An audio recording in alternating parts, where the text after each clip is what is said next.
50 or 47 days remaining till the launch of Guild Wars 2. Hi guys, and welcome to the great Guild Wars 2 countdown. Lots of newsy type stuff today, which is pretty cool. All the questions today are going to be mechanics based questions, no lore for today. The footage in the background comes from OT Rarior, so thank you very much to them. It's PvP stuff, Elementalist stuff in particular, so you can find a link in the description below if you want to check it out. Right, yeah, so the news, there was a fair bit. There's actually some older news as well that I should have mentioned before but didn't realise. First of all, this is the older bit. The soundtrack for Guild Wars 2 is available for buying now, and the soundtrack you get if you purchase it separately from the game is actually bigger and more extensive than the one you would get with the collector's edition. It's like 4 discs long, and it's got like all these extra tracks that we've not even heard so far. Not in the beta, I guess not in the beta. They say it's unheard. I guess that means it's not been in the beta at this point, but just like loads of stuff from Jeremy Soule, which is really, really cool. And also, if you buy it early while stocks last, he'll actually sign it himself for you, which is pretty cool. I think it's $30, which is maybe a little bit steep, but I don't know. I'm not really a soundtrack kind of guy, so I probably won't buy it myself. But if you are interested in that and you do like Jeremy Soule's work, then, which by the way, I guess quite a lot of you do, because that's like the main thing everyone noticed in the recent lore video. It was like all of those little names there, by the way, are like little nuggets or Easter eggs, but it was like Jeremy Soule. Everybody just noticed that one. So also, there's been a lot of information about the next Guild Wars 2 beta, the final beta, and I am happy to say I was wrong. I was completely wrong. The Asura and the Sylvari are going to be playable in the next beta. How cool is that? So we will actually get to see these races. That is like a massive extra jump of excitement now for people. That is one less thing that we have to look forward to like on launch, I suppose, but it is something that will help hype increase, I suppose, before the launch of the game. So both the Asura and the Sylvari zones are available now. You get to go to the cities and the areas around their places and play as these races, which is really cool. But also, as with the other betas, there's also been a lot of updates. The way this came out was that earlier on today, some guys, like some press, had access to the game apparently quite recently, and they'd got to go in and film and do loads of coverage of it. But as with the previous press beta, of which I believe there was only one before this, there might have been one even really closed door one before Christmas, but there was that main one just after Christmas. Well, just like that, there was an embargo placed upon the press so that they could not release any of the content they'd created from being in the Guild Wars 2, the new beta, until after, I think it was 7 o'clock in one of the time zones today. But some people, as you expect, ended up putting stuff out early, so everyone suddenly started to notice these videos of people playing as Asura and Sylvari and all this stuff that people were seeing, and then all of a sudden ArenaNet came out and they said, right, okay, this is true, and now the videos are slowly coming out. I just saw a GameSpot thing, and then the reason why I mention this is you can see the people playing it and you can hear the devs talking. There's actually been a lot of changes that have happened, just like there was between the other 2 betas, which is really cool. I'm hoping to get a video out maybe documenting all of the changes that we can see so far, in particular aside from the Asura and Sylvari, which are obviously massive things, a lot more content, a lot of new stuff you can get to see. I don't think anything's added on the high end, so Gendaran Fields is still the highest level zone we can go to, so there's not anything extra in that regard, but I might be wrong. They might in the end say that there is something extra. You know, you never know, we might be able to go to Cordicus's mansion or something, which is a level 40 dungeon, as opposed to the Catacombs, which was level 30, but we'll have to wait and see. Aside from that though, there are some other cool things. The developers were talking on this GameSpot video, as I said, about Vistas. So this is a new mechanic that's in the game that is somewhat similar to points of interest, in that they're another thing for you to go around and look for on the map, and they like contribute, I guess, to completing maps, which I think is a really good thing, because Guild Wars 2 was in a weird point where there were just enough things on the map to make everybody get a bit of tunnel vision and start thinking, right, I need to go from heart to heart to heart and point of interest and get all of it and all the skill points. But there weren't quite enough to encourage you to actually go everywhere on the map. So I often felt like, for example, I completed Queensdale. I felt like I'd finished everything, but I hadn't really. There were whole chunks of the map that I hadn't even uncovered, places that I hadn't been. There's a whole graveyard near Shaymore with a bandit cave and stuff like that up there, and events and things to do and see and graves to read all up there, but because there wasn't anything in that location, there was actually no reason for players to go there at all. So I'm happy to hear that they've added something more in these vistas, so that we will be encouraged to literally go over. If you are going to be a player that gets tunnel vision like that and starts going from point to point to point, at least they're going to hopefully now have us go to all the different areas with the different content, because that was coming up quite a lot. So the main thing that separates vistas from points of interest is a vista will actually give you like a really nice view of the area, and I believe they said said that it might even be like in the way of a cutscene, so however that's going to work, I'm not sure. But for all intents and purposes, I guess they're just about the same as points of interest. It's just they might be a little bit harder to get to, and they'll give you nice views, which is pretty cool. So yeah, there's that stuff going on. There's also, I noticed, and I haven't watched this whole video, so I don't know all of the changes just yet. I'm hoping to gather them up. Also, there's now a clock on the UI, so you can actually see real-time clock up there. I think it would be nice to see Tyrion time on there. I think that would be really cool, so you can actually see like what time of night it is, how long till day comes. But that's not really a problem with Guild Wars 2 because, and I still disagree with them doing this, because they decided that the day-night cycle is going to be really, really short. So after a while, like even for me, playing through the betas, I stopped caring whether it was day or night because it just changed so quickly anyway. So it might not be totally necessary, but I'd quite like to see a Tyrion clock there. But this does mean that you can be playing the game full screen, and you will get to see the time of day it is up in the top left-hand corner, and you will be reminded of when you've got to go to work or when you've got to go to bed. And I'm sure that top left-hand corner of the screen for me is going to be like the dreaded zone, and I'll try and never look up there while I'm playing the game. But that is there now. And also one other little thing that was quite cool, this isn't necessarily a change that's gone into the beta at the moment, but the client you are using for the third and final beta, which by the way isn't next weekend but the weekend after that, the client you're using will be the exact same client there that you used at the launch of the game. So some people were asking me, and some people were saying, oh, what are we going to be doing for pre-installing it and stuff like that? You will just play through this beta. If you've pre-purchased the game, you can just get this beta, and then when launch comes, I suppose you can keep updating it as time goes by, and then when launch comes, you just trigger that baby and off you go, and you're in the game. There's no clogging up of servers or people downloading stuff and you getting all tied up. It will just all be there nice and ready for you. So yeah, that's the kind of newsy-ish stuff. I'll keep you guys updated on tomorrow's video. The topic that I was going to talk about, Jesus, we're 7 minutes in, some of that will get cut out, but Jesus, the topic I was going to talk about today was another big one, to me at least, that I think confuses people a lot, and they think that it might be a step back, but it's not, and that's the limited skill bar. The concept that Guild Wars 2 isn't giving you 100 skills that you can constantly use, except that 80 of those skills are entirely redundant unless you're doing some kind of ridiculous PvP game type where the only skill in the game comes from memorizing what all the skills are bound to. It's actually a very limited skill bar system, which means that there is an interesting decision to be made in what you take into fights and how you use what you've got while you're in those battles, and to make sure that your limited abilities are actually going to good use and you're not just blowing things on cooldown. It's actually something that was there in Guild Wars 1. It was more limited in Guild Wars 1, but it worked really well, and that is one of the things that really drove the first game home for me. I didn't get massively into the lore of Guild Wars for a long time. I've been playing for about a year, over a year, and they're coming up on 2 years before I really got into that, and I was enjoying the game immensely up until that point, and this was one of the key reasons why. I love this about Guild Wars 1, and Guild Wars 2, yes, is not so limited. You can say that we've got 10, or you can even go as far as to say 15 for most classes, or as the Elementalist, even more than that, 25.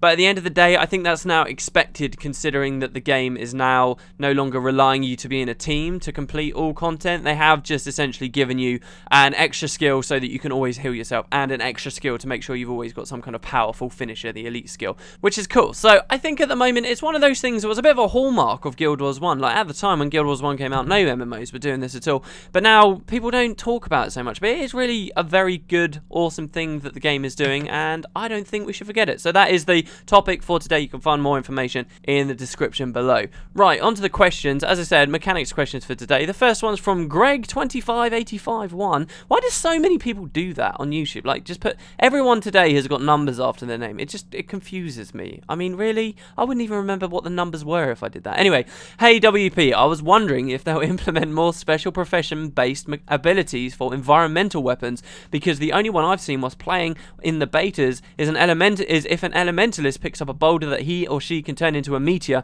whereas if I, playing as a thief, pick up a rock, all I can do is throw it, whereas they could do an ability that says to throw the rock to the target location, and then your current enemy would be distracted by it. That is all one sentence, mate. You do realise that. But you're right. You are right. I'm sure that there are other situations like this, but the environmental weapons system was originally pegged to be more. I really did think it was going to be more, but most of these environmental weapons you pick up, and yeah, there are exceptions like the siege weaponry and stuff, but the general crap you find on the ground, you don't get many skills. Most of the time you just get like a skill 1. Sometimes you get a few more. Rarely do you get the full left-hand side completely filled up with 5 skills. And you're right, that is the only example I can think of too. I'm sure that I've come across others in my time, but I think it says a lot that even though there might be more than this one with the Elementalist and the Meteor, that it's not easy to remember what those things are. And it's a little bit of a shame, I suppose, but the environmental weapon system, I feel like, was always going to be difficult to fully flesh out, because the more things you add and the more quirky little abilities you add like that also are supposed to be useful, the more it's going to be hard to balance, I suppose. So they're always just trying to err on doing less than too much and then have something stupidly gimmicky and broken, like where you can pick up a plank and then just insta-kill Zaitan at the end of the game or something like that. It would just be a bit stupid. So I do feel like we're missing out a little bit, but then I could understand if they were finding it hard to be inspired by stuff to do. I mean, what could a thief do with a rock that an engineer couldn't do with a rock? I mean, what's the engineer going to do? Turn it into a gun or something while the thief turns it invisible? I don't know. See, it's hard to imagine these kinds of things. Poisons the rock, so I can excuse them for that, especially when there are a lot of items. But it is true that there aren't that many of these examples here, and that was originally going to be one of the cool things about environmental weapons, that allows professions to stay distinct even though they might be having the same weapons, which is just the exact same system that's applied for regular weapons, not just environmental ones. But we're not seeing that much. I'm not too upset about it though, but you are completely right. The next question was from the Shiznit619, don't forget the numbers, who says, I've got a question for you. I recently watched your video that discussed hacking or cheating, and it made me think about a form of cheating from another game. I used to be an avid WoW player, and for a long period of time the servers were plagued by multiboxers, or people that were using 5 accounts to play 5 characters at the same time in order to kill things, primarily other characters, extremely fast. I don't see why this couldn't easily be done in Guild Wars 2. Do you think ArenaNet can stop it? I think they might be able to stop it, but I don't think they're going to try and stop it. This actually happened in Guild Wars 1, and I'll say right now, I did this in Guild Wars 1. I didn't have any scripts or anything that would allow me to play multiple accounts at once, but in Guild Wars 1, there was a very well-known tool. There were several tools, in fact, over the game's lifespan, that allowed you to run 2 copies of the same client on the same machine. And ArenaNet never shut them down, and they were specifically asked, why are you allowing people to run 2 copies of the game on their same system? Why are you allowing them to do this? Why didn't you stop it? And ArenaNet's answer was that if people really wanted to do it, then they would just do it with 2 separate computers. So if they shut it down for people who can only do it on 1 computer, it's making it a kind of uneven playing field. People are going to do it anyway. They'll just have to have 2 systems, and it won't solve the problem entirely. So they just kind of stepped back from it. It wasn't a massive issue with Guild Wars 1. My personal experience with doing this, with running 2 accounts, most of the time, for most people, they did this because they wanted to trade items from 1 account to the other without having to use a friend as a proxy. So if you've got a character on 1 account, you want to be able to move some special drop that you got over to a character on another one. Normally you'd have to do that through a friend. You trade it to the friend, then you'd log out, and then you'd log into your other account, and then you'd go and trade back over from your friend. But obviously you're relying and trusting someone else to give something back to you, unless you're doing some kind of a weird deposit thing. With the multi-box thing, all you'd have to do was just load up 2 clients and then trade it over yourself, and it was just totally fine. Other people in Guild Wars 1, a lot of the end game stuff, you could open chests when certain content was completed, and you'd have a chance to get certain items out of those chests. For me, I got very, very good with a friend of mine at farming some of the end game areas, which was totally a legit thing to do. That's just what everyone did. It was in the Domain of Anguish, and we used to be really good at this. Now, what we ended up doing was, because we could, with just 3 men, we could use just me, him, and then one of our heroes, my hero most of the time. We could complete pretty much all of the content there, except for the boss at the end. What we do is we just have 5 slots in the rest of our party doing nothing, and they'd just be sat there. So in the end, we used our spare accounts and logged them in, and they would just stand AFK while we went off and farmed, and then at the end we would run our extra characters through and get the chest. Now, that was a little bit of an advantage to other players, sure, but there's always going to be advantages like that in PvE, and it comes down to, if it's happening in PvP where you're directly affecting the enjoyment of the game for someone else, then that's when I say you've crossed a line. But when you're just doing something in PvE that people wouldn't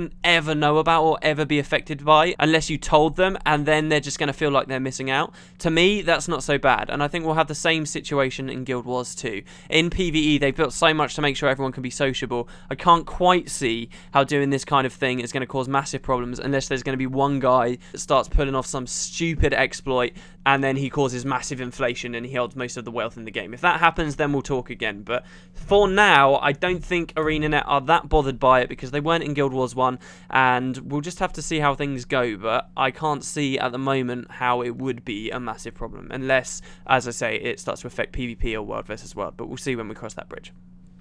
The last question is from Mickey Dragon 07, who said, I was wondering if we know anything about reputation grind in Guild Wars 2. In Guild Wars 1, players had the option of grinding out reputation to get better rewards, and even to try and get the Gods Walking Amongst Mere Mortals title. I was wondering if there's anything like this in Guild Wars 2. There is this kind of grind. It's important to note that the only reason it was ever introduced in Guild Wars 1, really, when in Eye of the North, where it was introduced most, was to encourage people to continue playing the game while the sequel came out. In their original plans, the sequel was going to come out far earlier than it actually did. Beta for Guild Wars 2 was supposed to be in 2008, would you know, and it ended up in 2012.